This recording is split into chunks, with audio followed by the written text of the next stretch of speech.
Hello and welcome to FK News Network. In today's bulletin, we are going to talk about the President Donald Trump, who told the UN General Assembly that OPEC is ripping off the world. He has called on OPEC to tame oil prices by boosting output several times this year, even as his administration sanctions on Iran push crude costs higher. On Tuesday, Trump said he would not put up with these horrible prices much longer. On Tuesday, told a gathering of world leaders that OPEC is cheating them, bringing a grievance he has voiced throughout the year on Twitter to the halls of the United Nations headquarters. OPEC and OPEC nations are, as usual, ripping off the rest of the world, and I don't like it. Nobody should like it, he said before the UN General Assembly in New York City. We defend many of these nations for nothing, and then they take advantage of us by giving us high just the oil prices. Not good. Trump's remarks came just days after OPEC, Russia and several other oil producers rebuffed his latest call to tamp down crude prices by boosting output. The coalition of roughly 24 exporters has been limiting in output since January 2017 in order to end a punishing oil price downturn that bankrupted hundreds of American oil companies and heaped financial pressure on crude-producing nations. Trump blamed that policy for pushing oil futures into a range between about $70 and $80 per barrel and keeping the national average gasoline price anchored near $3 a gallon. To be sure, the alliance cut output more than anticipated due to production problems in countries like Venezuela and Libya. In June, the group agreed to restore some of output in return to its goal of keeping 1.8 million barrels a day off the market. However, Trump's decision in May to pull out of the 2015 Iran nuclear deal and restore sanctions on the country, OPEC's third biggest producer, is also a major factor behind this year's rally.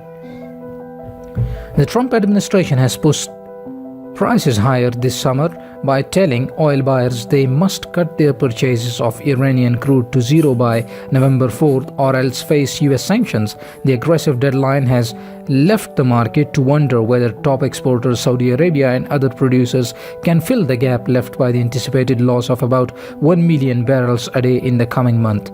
OPEC has actually been a pretty good first responder.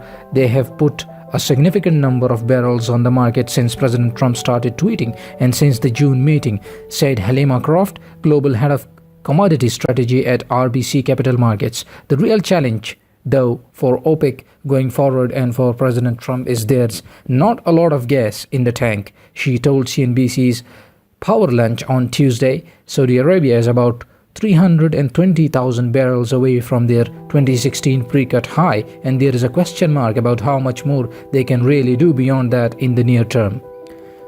Brent crude prices rose to a nearly 4-year high above $82 a barrel on Tuesday after OPEC and its allies said they would stick to the plan they agreed to in June. We want them to stop rising prices, Trump said Tuesday. We want them to start lowering prices. We are not going to put up with it, these horrible prices, much longer.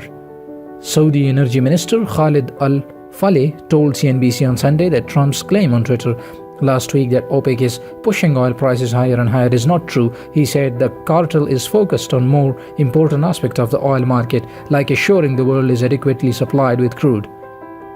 Faleh said he is concerned about the global economy due to the Trump's administration trade disputes with several countries and currency pressures in emerging markets.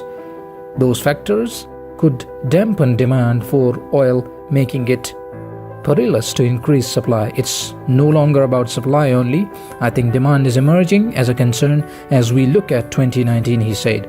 Royal Dutch Shell CEO Ben van Beurden told CNBC this week that $80 oil is not unreasonable and may be necessary to fuel spending on oil and gas infrastructure after a period of underinvestment. So that's enough from the FK News today. So kindly subscribe this channel if you haven't subscribed and share this video, and make sure to hit that bell icon so that you get notifications of all to the videos.